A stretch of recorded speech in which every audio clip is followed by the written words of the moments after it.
So we're going to start by attaching our I2c module to the breadboard, and we'll snap that into place.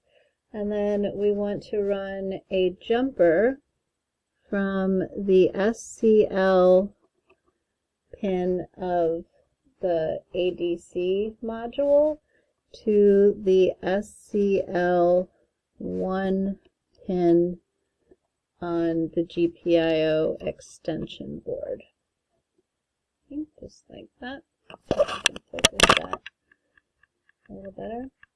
Okay, now we're going to need another jumper to take us from the SDA1 pin on the extension board, and we're going to run that over to the SDA pin on the I2c module, just like that.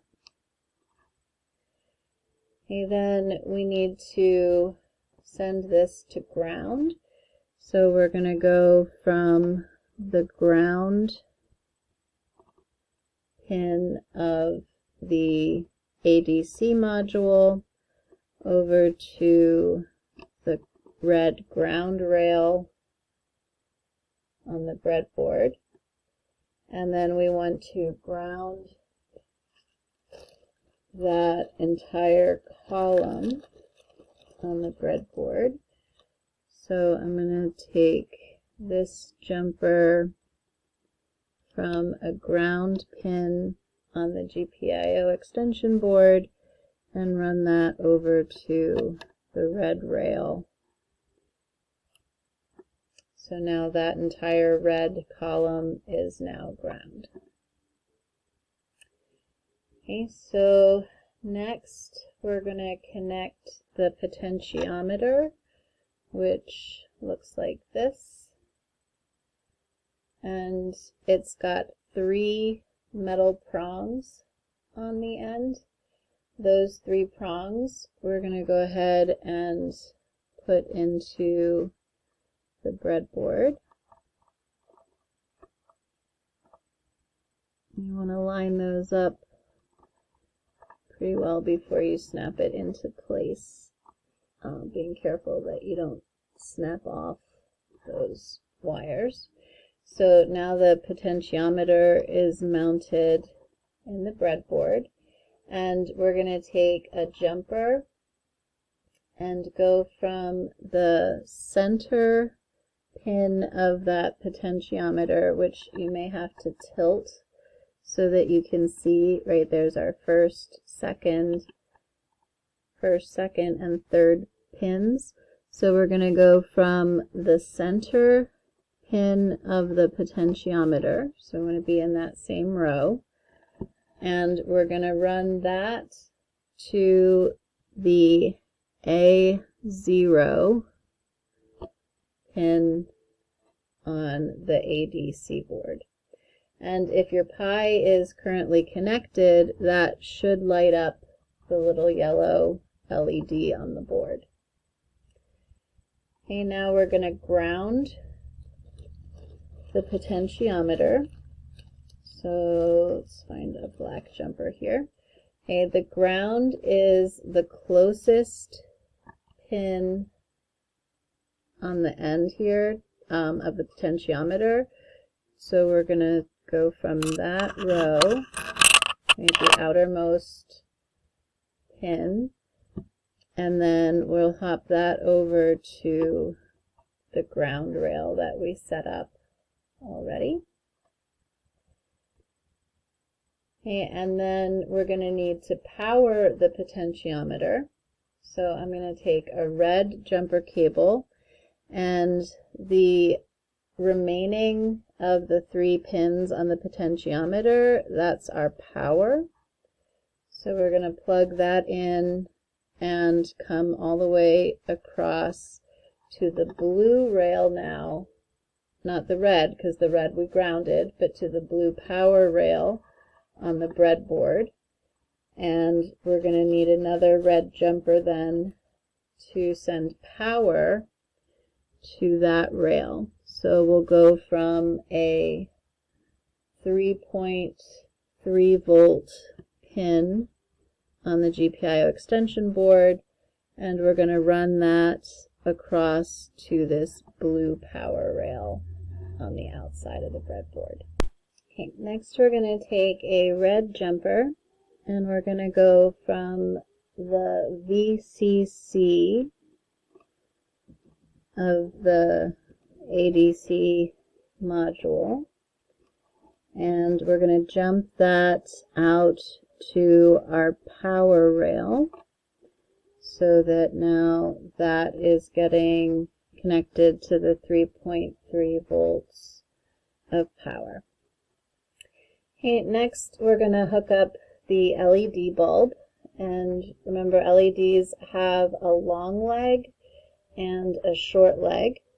So the long leg is going to go to GPIO pin 17, the short leg is going to go to ground, and we're going to use a 220 resistor in that circuit.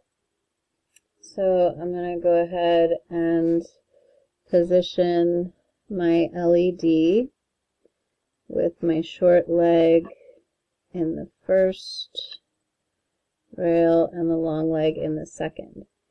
So my long leg, I'm going to run a GPIO pin 17 over to that long leg with this jumper. So we'll attach that over here in GPIO pin 17. I think we can just get that in the picture.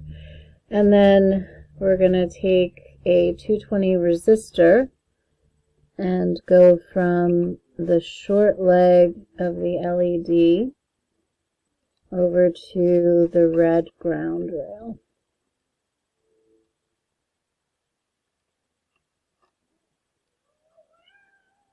And there we are.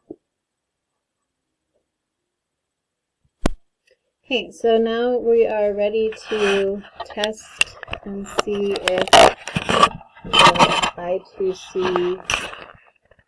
is detected. And my camera around the other way. So there's my monitor, and we're going to go ahead and open up the terminal. Oops, just need one of those. So we'll open up the terminal.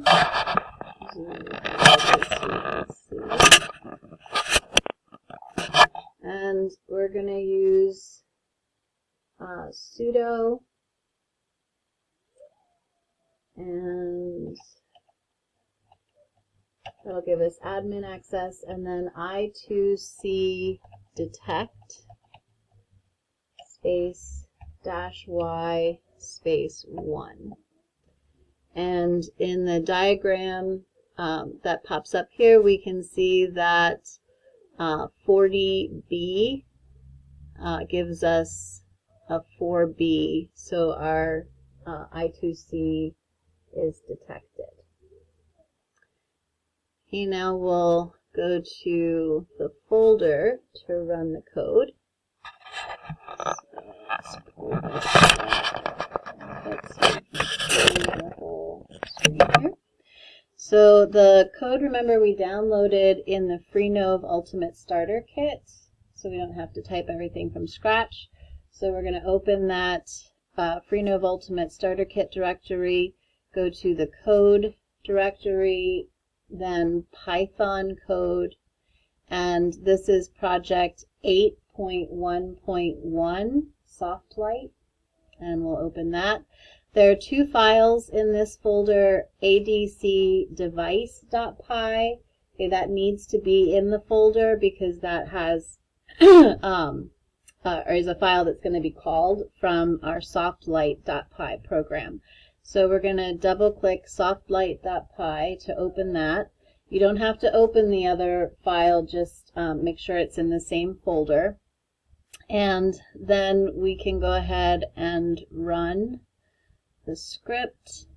And if we look down at the output, we see that currently the voltage and the ABC value are both 0. Now, as I turn the knob on the potentiometer, notice that those values change. So as I rotate the knob, right, they're getting larger and larger and larger. If I rotate in the opposite direction, now they get smaller and smaller back to 0. Right, larger, smaller. So I know that my potentiometer is now working. Okay, next I'm going to look at what's happening on the breadboard. So let's zoom in here so we can see. There we go. And my script, I'll hit run to start that again. And now as I rotate the potentiometer, notice that turned on the LED. The more I twist, the brighter the LED becomes. When I rotate back the other way, dimmer and dimmer and dimmer until it blinks off. Right? So the brightness intensifies as I rotate and then dims to off as I rotate in the other direction. So our Softlight project is working.